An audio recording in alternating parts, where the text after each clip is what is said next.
It started with a letter and a deed. Uncle Elias, my mother's reclusive brother, had passed away under mysterious circumstances, leaving his sprawling house and the surrounding land to me. I hadn't seen him in nearly a decade, but my childhood memories of him were fond. He was eccentric but kind, his stories always a little too fantastical to be true, yet told with such conviction that I believed every word. When I was younger, I idolized him. As I got older, life took over, and we drifted apart. Now, standing in the doorway of his old house, I felt a strange mixture of nostalgia and unease. The house had the kind of presence that loomed over you, tall and weather-worn, with windows that seemed to watch. The surrounding land stretched endlessly, a mixture of untamed forest and rolling fields. It felt both inviting and isolating. Still, it was mine now. I planned to make it my home. It felt too big and empty for just me, though, so I decided I'd adopt a cat for companionship. The shelter told me I could pick up my new friend in a week. Plenty of time to settle in. The first night in the house was quiet. Almost too quiet. The kind of quiet where every creak of the floorboards sounds like a footstep. I chalked it up to my nerves and the age of the place. By the third night, though, I couldn't ignore the oddities. I'd hear faint whispers just on the edge of comprehension, coming from empty rooms. Doors I knew had closed would be slightly ajar. A cold draft seemed to follow me, though the windows were all sealed. Once, I found a light on in the basement, a light I was sure I hadn't turned on. One night, I was jolted awake by the sound of something heavy scraping across the attic floor, directly above my bed. I lay frozen, heart pounding, staring at the ceiling. Eventually, the noise stopped, but I didn't sleep the rest of the night. The following morning, I ventured up to the attic, but found nothing out of place. The thick layer of dust covering the old furniture and forgotten belongings was undisturbed. Whatever had made the noise left no trace. By the time the week was up, I was desperate for my new companion. When I finally brought home the little black cat, I named her Artemis. I felt a glimmer of hope. Her presence immediately made the house feel less oppressive. She was curious and bold, strutting through the rooms like she owned the place. That first night, she slept at the foot of my bed, and I felt safer than I had since I'd moved in. The strange occurrences didn't stop entirely, but they seemed less intense. The whispers were softer, the drafts less chilling. It was as if the house, or whatever was in it, was wary of Artemis. Intrigued, I started researching cats and the paranormal.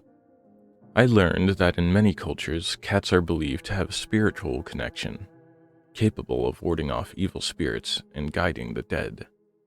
It was a comforting thought, but it also raised a chilling question.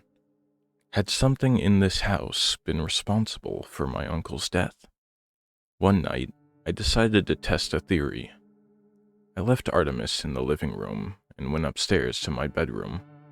As soon as I crossed the threshold, the oppressive feeling returned, stronger than ever. The whispers were louder, more insistent, and I swore I could see a shadow moving in the corner of my eye. Panicked, I called for Artemis. She padded into the room, jumped onto the bed, and the atmosphere shifted instantly. The whispers faded. The shadow disappeared. That's when I knew. Whatever was in this house couldn't touch me as long as Artemis was nearby. The thought was both comforting and terrifying. What if there was a moment she wasn't there? What if the spirit grew stronger? The solution seemed simple. More cats. I adopted another, a gray tabby I named Milo, and then another, a calico named Cleo. Each new addition seemed to strengthen the invisible barrier between me and the malevolent presence. Soon, the house was alive with the sound of purring and playful paws. My little army of feline guardians had transformed the oppressive mansion into something almost cozy. But the spirit didn't leave. Every night, as I lay in bed surrounded by my cats, I'd see it. Shadowy figure standing in the doorway, watching. It never moved, never spoke, but its presence was undeniable. I could feel its hatred, its frustration. It wanted me gone, but it couldn't reach me. As the weeks turned into months, the cats became my life. I added more to the family, a Siamese named Oliver, a fluffy Maine Coon I called Willow, a scrappy little stray I found on the property whom I named Ash. The list goes on. Each one brought a new layer of warmth and protection to the house. The spirit's presence became almost a routine. It was there every night, but it could do nothing but stare. Occasionally, I'd feel a pang of fear. What if I was wrong? What if it was biding its time? On those nights, I'd gather all the cats into my bedroom, their comforting purrs lulling me to sleep. They seemed to know, instinctively, when I needed them most. I'd wake up to find them all nestled around me, a fortress of fur and trust. One stormy night, the power went out. The house was plunged into darkness, and for the first time in months, I felt truly vulnerable. I lit candles, the flickering light casting long shadows on the walls. The spirit silhouette seemed larger that night, more defined. But Artemis jumped onto my lap, her green eyes meeting mine with an unspoken assurance. Milo and Cleo flanked her, and soon the others joined. Their presence banished the fear. Even now, as I write this, I can see it. The spirit stands in the doorway, a dark silhouette against the faint glow of the hallway light. It stares, as it always does, but I'm not afraid. Artemis is curled up on my chest, purring softly. Milo is at my feet. Cleo, Willow, Oliver, and Ash are scattered around the room. Their serene presence, a shield I know will never falter. This house is mine, and as long as I have my cats, it always will be.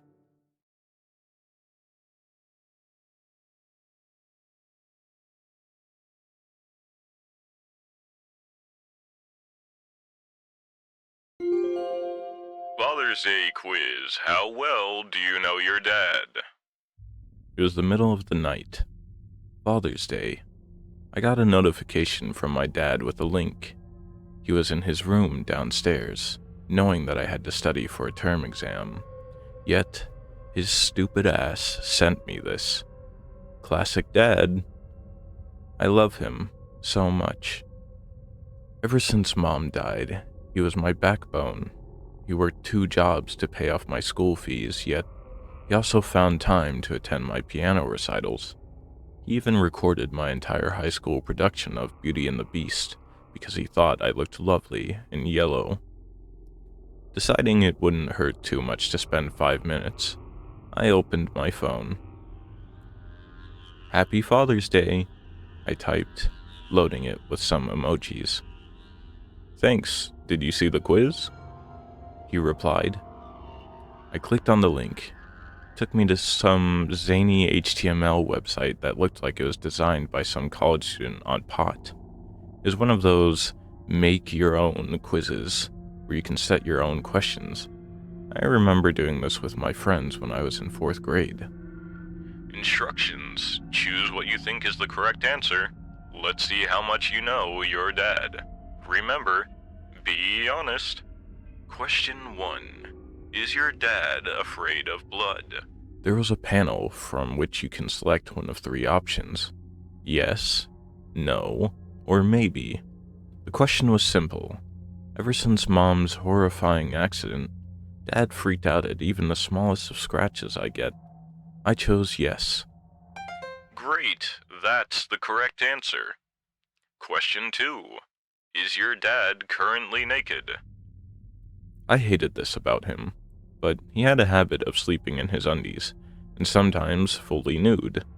Smart question, Dad, but I'm smarter. Yes.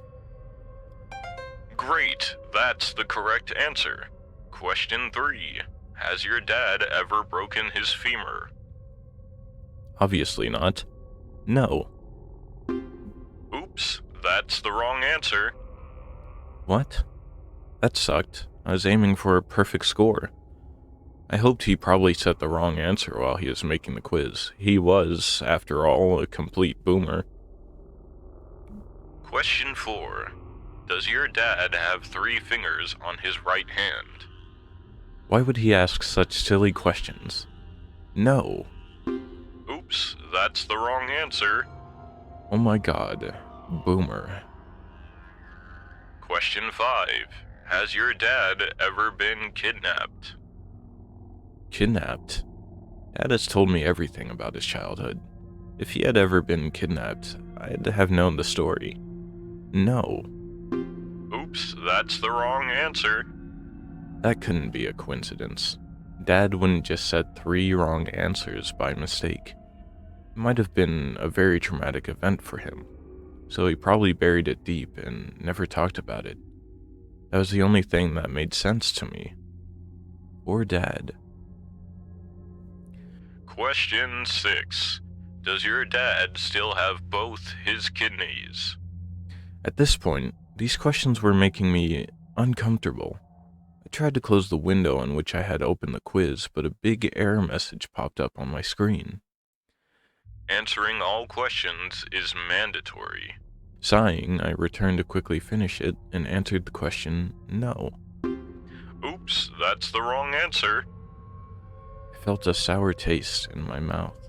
Question 7. Has your dad's left eye been pulled out of its socket? Okay, what the hell? Was this Dad's idea of a prank? No. Oops, that's the wrong answer. A chill ran down my spine. I really hoped this was a joke. Question 8. Is your dad writhing in pain right now? This was going too far now. Dad, this is not funny, I yelled from my room, but I got no response. I got off my bed. The hallway was shrouded in darkness. I felt a knot in my stomach. Dad? I called out again, but the only thing I heard was my own echo in the somber silence. I looked back at my phone. The question stared at me with 3 options below it, waiting to be selected. Question 8. Is your dad writhing in pain right now? I pressed no. Oops, that's the wrong answer. I froze with fear. My heart pounded in my chest as the next question appeared. Would you like to see him? Dad? I tried to shout again, but all that came out was a shaky whisper. Nervous, I pressed yes. Loading 10%. The screen slowly loaded a grainy image of what looked like a dimly lit storage room. I saw 2 naked and brutalized legs. The right one was contorted at an unnatural angle, while jutting out of the left one was a broken femur. Loading 47%. The genital area of this body had been horrifyingly mutilated, with blood still dripping through the exposed veins and staining the carpet red. Thin tubes protruded from the sides of the body, leading to 2 crushed bean-shaped organs, and the right hand only had 3 fingers. Loading 78%. I saw my dad's maimed face. One eye socket looked like a red abyss. Loading 100%. And then he moved. I I suddenly realized this was a live stream and not an image. Moaning in pain, my dad said, "Lily, run." But what petrified me more was a button that had emerged below the video saying, "Next quiz. How well do you know yourself?"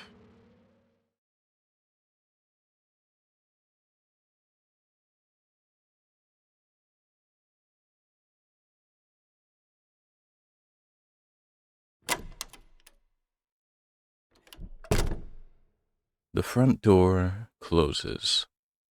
I am alone. The house is different when you're alone. Loose, uninhibited, like a cat with empty rooms for claws and sheets of glass for eyes. And behind those unbroken panes, me. Outside, the house appears unchanged. Same brick, same proportions. Inside, it is magnified. The hallway seems ever to stretch away from me as I walk down it. And it's distorted, it curves, it declines, so that I am always a little lower than before, a little deeper under the ground. It is amplified, its acoustics boosted by the darkness, and if I'm the only one here, there's more of it, more darkness, because there's more space for it to fill. I take a step. The floorboards whine like tortured mice. The furnace booms. A metal passageway expands. A car rolls slowly along the street, its headlights projecting fluid shadow monsters on the walls. The cold autumn wind stops at the walls, but a new, interior wind begins. Warm, forced through the vents. I feel as if I am in another biosphere. I am aware of the ticking of all the clocks. I'm afraid to walk too close to the windows, afraid that in their rectangles of darkness, an unfamiliar face or figure may suddenly appear. A face or figure that is or isn't there. So, I draw all the curtains, close all the blinds. And now, blind to the outside, I wonder, is the outside even still there anymore? I cannot risk to check. I stay in my room, suspicious of the hall. In the hall, I am suspicious of all the rooms in which I'm not, in which nothing and nobody is. When the house is full, I trust the goings-on. When alone, when nothing's going on, I trust nothing, distrust everything. My reason is simple. In a house of people, all possible wickedness is human wickedness. But in a house devoid of humanity, there exists solely the potential for the inhuman wicked. I check the rooms, one after the other, shining a flashlight into corners where the light seems to be consumed by the ravenous gloom. I yell, feel foolish, and yell again. I know you're there. I know what's going on. For it's somehow better to let the evil know you know than to let it think it has caught you unaware. Somewhere, water drips. The drops echo and stop. Why? I would shower, but I cannot let the house operate under cover of the loud, rushing water.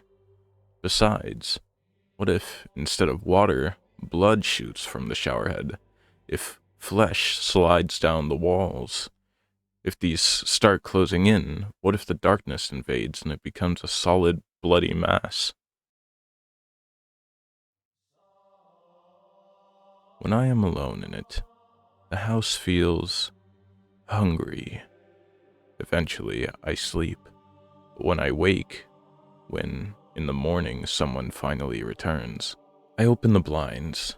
I let the sunlight in, but the physics feel wrong, artificial, as if the house has me and the world I knew digested and regurgitated us into another, identical, yet false.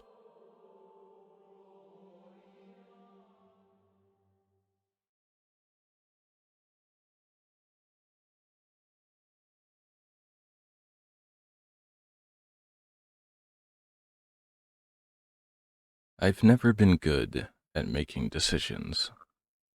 Some days, even a lunch order can trigger a panic attack. Should I get a sandwich, or would a pizza be better? Maybe tacos.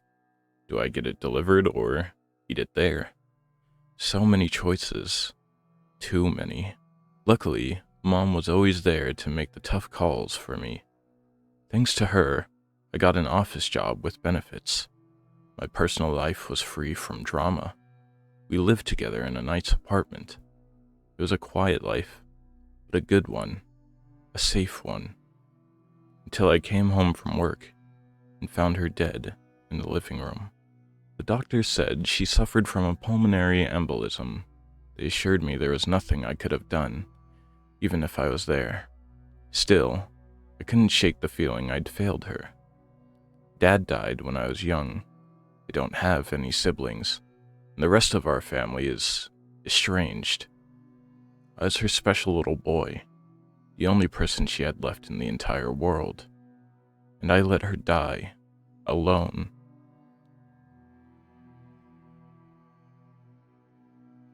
Even with that guilt hanging over my head, the first few weeks were easier than expected. She left arrangements for the funeral, and I buried myself in ensuring they went perfectly. But after her body was lowered into the earth, things went south fast. Every decision became life or death. Shave my beard or let it grow. Do the laundry or wait a couple days. Sweep, mop, dust. All the little things I took for granted piled up so high I couldn't bear the weight of them anymore. It got so bad I called off work, if only to reduce the number of choices in my day. For a whole week, I sat in the apartment we used to share, staring at the walls and nibbling on the stale snacks left over in my pantry. I didn't leave my room unless my bodily functions demanded it. Then the morning finally came when I crawled out to forage for food, and there was none left. I stared into the empty pantry as the reality of my situation washed over me. I was out of food. I needed to get more. Did I have enough money? Of course I did. Mom left me everything she had. But what was my budget? She always took care of that kind of thing. And even if that got sorted out, where should I go? What should I get? The usual? Something to cheer me up? Enough for a week? For a day? Oh dear, what a state you're in. Perhaps you should take a shower. The words snapped me out of my reverie. I looked around, but no one else was in the apartment. I even checked the deadbolt just to be sure. Once I was sure I was alone, I forced a laugh. What I'd perceived as a voice was an errant thought, nothing more. In hindsight, I should have questioned why my internal monologue had a woman's voice, but I wasn't in the most stable frame of mind, and I did need to clean up. So I trudged to the bathroom and forced myself to take a shower. The water was refreshing, and the act of cleaning made me feel like a person instead of a husk. Once I finished scrubbing myself, I got dressed and decided to go on a grocery run. Everything went well until I grabbed the knob to leave. As my hands touched the cold brass, a thought occurred to me. I knew how to get to the grocery store, of course, but it was a weekend afternoon. There'd be a lot of people there. Did I still smell? Did I look okay? Would everyone sense something was wrong with me? What if I embarrassed myself, or broke down in the middle of the aisle? Logically, I knew none of that mattered. I was hungry. I needed food. But no matter how hard I tried, I couldn't make myself turn the knob. Visions of disgusted grocery clerks swarmed before my eyes. I couldn't face that. Wouldn't. What are you waiting for? No sense in dilly-dallying. I jumped. It was the same voice as before, but this time I knew it wasn't in my head. I demanded to know who was there. Here, Poppet. On the table. I turned to my kitchen table and saw a brown cricket staring at me. It was a bit small, but otherwise indistinct. I wasn't sure how it had gotten in. I'd shut the windows, right? Was there more than one? Did I need to call an exterminator? I was sure Mom would have called the exterminator. Did she have one she preferred? God, there is so much she hadn't told me. Please quit staring. It's very rude. The cricket said. Its mandibles twitched in time to the words. Expressed my amazement with an expletive. Humph. The cricket snorted. There's no need for that sort of language. I apologized and explained I'd never seen a talking cricket before. Oh, no offense taken. It chuckled. Normally, I'd keep my mouth shut tight, but I've been watching you. You seem like a nice young man, but you clearly need a little extra help. Why don't I move in for a bit? I won't need much, just some food and space to roam. Even in the lowest depths of my depression, I was hesitant to accept its offer. The cricket seemed sensible enough, but the talking bug is still a bug. Oh, silly me. Here I am, asking you to make a big decision on an empty stomach. Run to the grocery store and stock up for a week. Don't worry, you'll be just fine. Off you go. I hesitate for a moment, then turned the doorknob and left for the grocery store. The trip was uneventful. I was worried the clerk would comment on how much I was buying, but he didn't say anything. When I returned home, the cricket heralded my arrival with a cheerful chirp. Well done. See? Not hard at all, right? I conceded the cricket was right and that I felt much better. It chirped again and hopped closer. Without thinking, I held out my hand and it hopped into my palm. So, can I stay? After a few moments' consideration, I said yes. Excellent.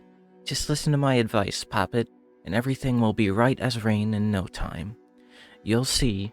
So began the cricket's role as my roommate, conscience, and advisor. It was a simple routine. Every night after I ate dinner, I took the leftovers into my mom's bedroom, where the cricket had insisted on staying. Most days I didn't see it because the room was so big, but it always greeted me with a friendly hello. Once I got the meals settled, it would play me a soft, calming tune and ask me about my day. Patiently listened to what I said, and gave me advice about whatever problem I was facing. It was very smart, just like my mom. It always knew just what to do. All it asked in return was that I shut the bedroom door when I wasn't talking to it. I was happy to oblige.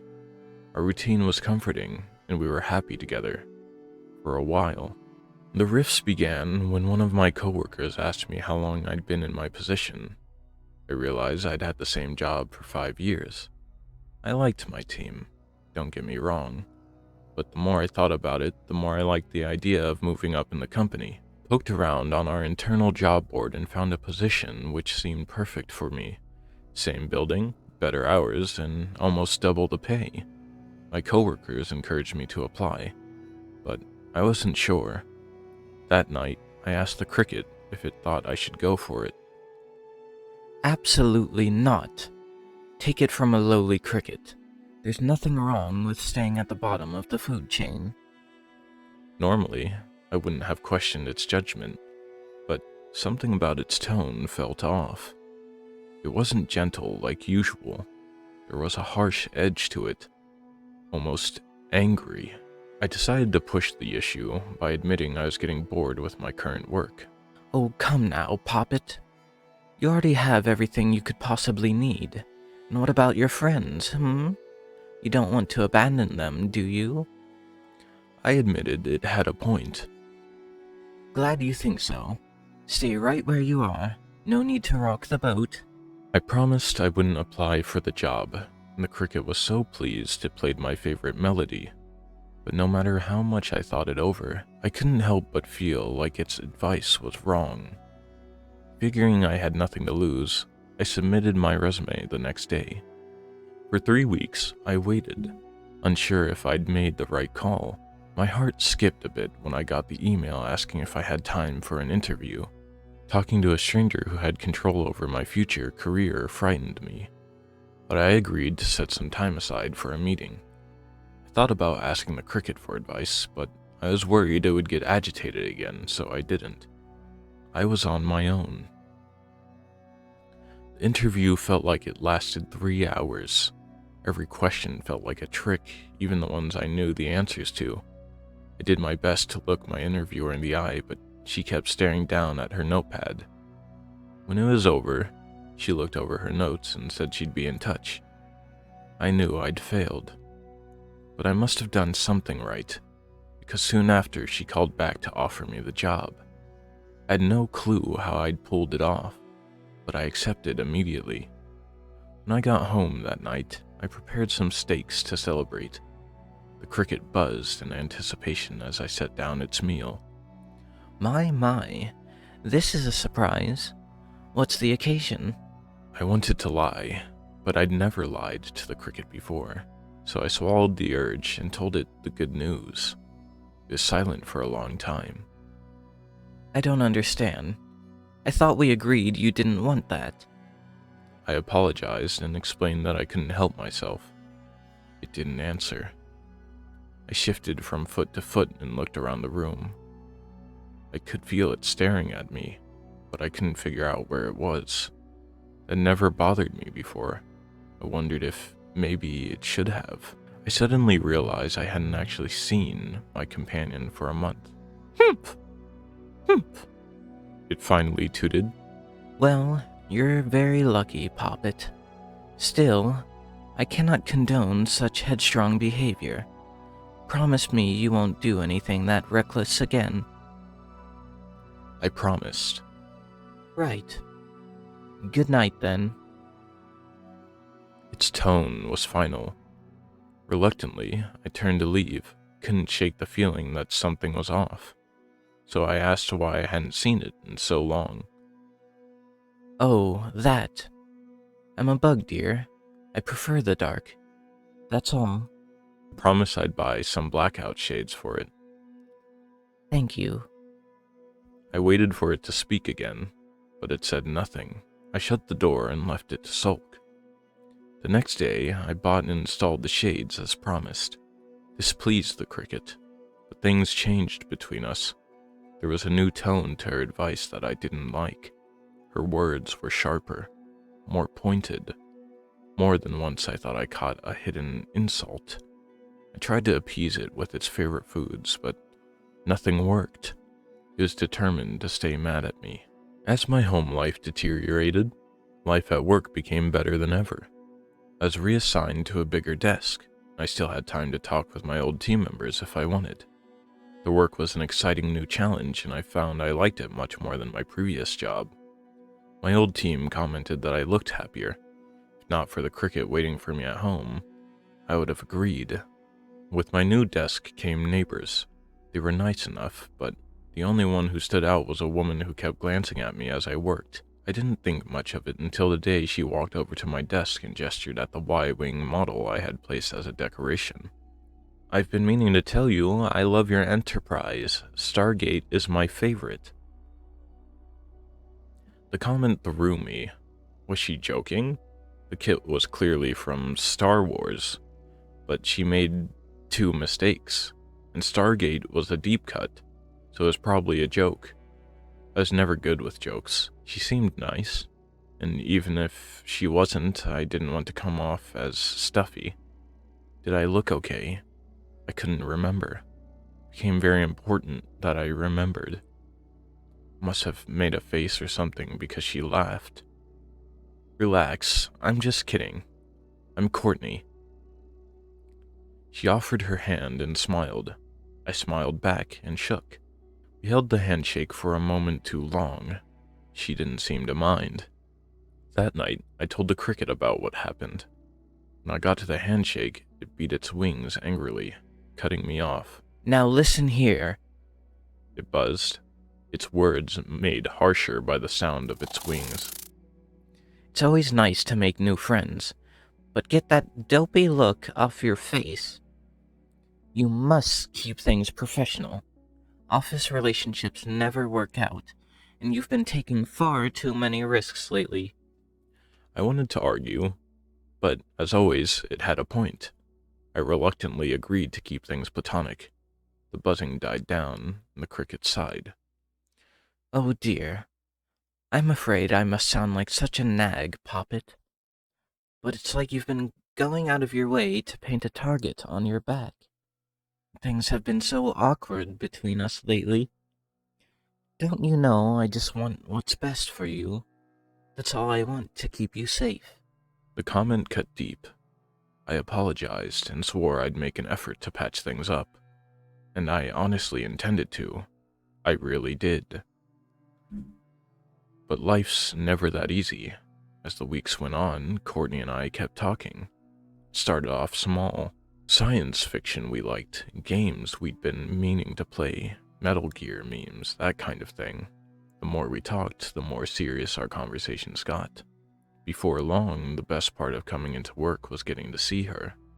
She made everything feel easy. I didn't stress as much when she was around. The only thing I couldn't talk to her about was the cricket. That was unfortunate, because the cricket was getting worse.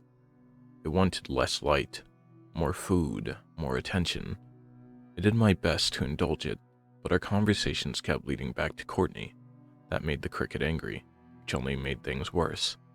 Our conversations dwindled, and I heard it hopping around in its room and muttering to itself at all hours of the night. I spent more time away from home than usual. Things came to a head one night when Courtney and I had a lull in our work. She shot me a look she'd never given me before. Nervous, but hopeful. Hey, are you doing anything tonight? I told her I was thinking about spending a night in. The cricket had been particularly brisk with me the night before, and I wanted to spend some extra time with it as an apology. Oh, okay. Courtney slumped into her chair and sighed. Something told me to ask if she had something in mind. The question made her blush. Well, it's nothing big, but do you want to get dinner after work? There's this Italian place I've been meaning to try, but I hate going to restaurants alone. I'm not good with women, but I'm not dumb. I'll spare you the sappy details, but by the end of the night, we agreed to give dating a shot. I couldn't believe it. I was almost delirious with happiness. The feeling faded the moment I got home. I cursed when I saw the time. It was almost midnight. The cricket must have been starving. I threw together a plate and entered its room. Instead of the usual greeting, I was met with silence. I stopped in the doorway and called out to let it know I was back. It didn't answer. That's when I noticed something in the corner of the room that wasn't there before. I hesitated for a second, then warned the cricket I was turning on the lights. I took the lack of a reply as acceptance and flipped the switch. In the corner of the room sat the remnants of a molted exoskeleton. It was gigantic, 6 feet long at least. I gagged and looked away, only to find multiple half-eaten shells littering the floor. Horror coursed through me.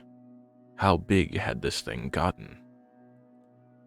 Somehow, my lizard brain recovered enough to form a coherent thought. Get out. Now.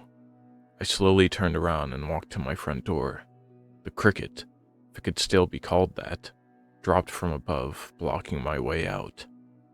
It reared to its full height and clicked its mandibles. Its head nearly touched the ceiling. You're late. It hissed. I recoiled in disgust. The proportions were all wrong. Its abdomen was too short, its thorax was too long, its legs were all different sizes. I looked away, trying to keep it at the edge of my vision. Look at me when I'm talking to you. I forced myself to look at its face. The eyes had shifted forward, but hadn't lost their insectoid quality. A fleshy bump approximating a nose sat awkwardly in the center of its face. Worst of all, hundreds of stringy, hair-like antennae on its scalp twitched in every direction. It was the same color as Mom's hair. My hair. Just looking at it made me feel like bugs were crawling over my skin. Somehow, I managed to look it in the eye. I explained I was on a date. Let me guess. That Courtney girl. Yes, I told you not to get close. I told you not to get too close to her. she makes me happy. Oh, please. You're too sensitive for dating. You should end it before she hurts you. We've already made plans for a second date. She'll never accept us. She'll abandon you the moment she meets me. She's never meeting you. We're done. You're not thinking clearly, Poppet. Let me play you a song for your nerves. The cricket played something on its back legs. The mutations warped the melody, shifting it into a screeching mess. I covered my ears and winced. What's wrong? You don't like my music anymore? You don't like me anymore? After all I've done for you? It reached out and stroked my face. Disgusted, I shoved its hand away, screeched and slapped me, sending me sprawling to the floor. Look at what you've done, you horrible boy. I don't want to hit you, but bratty children require correction. It kicked me in the ribs so hard I gasped for breath. My vision shifted in and out of focus. I dropped the cricket's dinner in the confusion, and the plate had shattered on the floor. I stared at one of the shards to anchor myself to consciousness. Do you feel like listening now, Poppet? I nodded without thinking and realized I was crying. The cricket sighed and stroked my hair. Its touch disgusted me, but I didn't fight it. Shh. Good boy. Good boy. I slowly reached for the plate shard. It was difficult to judge where it was through the tears. I'd hoped we'd have a little more time together, but you've become incorrigible. There's only one way to protect you now. Above me, the cricket's jaws clicked in anticipation. Hot drool dripped onto my back as one of its legs pinned me to the ground. Shh. Stay still. Everything will be fine, Puppet. I'll take care of you. Its jaws gnashed together as it tilted my head, exposing my neck. My fingers caught the plate shard and closed around it. I felt the cricket's hot breath on my skin as the gnashing got louder. Louder. I screamed and jabbed the shard into its face as hard as I could. It screeched in agony as its exoskeleton crumpled under the blow. I didn't look back as I threw it off of me and fled the apartment. You ungrateful, spoiled boy! It wailed, its voice a distorted moan. You'll never make it on your own. Come back! Come back! That was 3 days ago. I've been staying at Courtney's. She's been nice enough not to ask me about it, but she's starting to worry about why I haven't left the apartment. I can tell it's eating at her. It's only a matter of time before she confronts me. I don't know what to do. Maybe that thing is dead. Maybe it's still alive, nursing its wounds. I'm too scared to check. Every day that passes gives it more time to recover. Should I make sure it's dead? Is it possible to kill something like that? What do I do if it's still alive? Or if it's not there? What if it comes after me? What if it comes after Courtney? Mom used to say writing things down helped her process them. Nobody knows about this account, so I figured it couldn't hurt. If nothing else, maybe somebody can give me advice, or a plan, sympathy, anything. Tell me what to do. Please. Last night, I heard a cricket outside the window.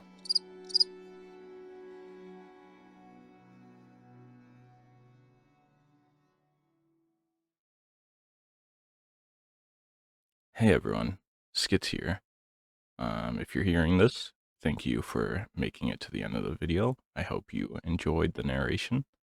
Of course, please go through the description. I'm going to be putting a link to all of the authors' accounts and the original stories and everything down there. So please go give them support and check out the stories and their pages for yourselves. And if you enjoyed this video, let me know what else you might want me to do, whether it be narration or something else. Make sure to like, subscribe, leave a comment, all that good stuff. YouTube mumbo jumbo stuff. But yeah, I am hungry, so I'm gonna go eat food. Have a good night, everyone. Stay spooky out there.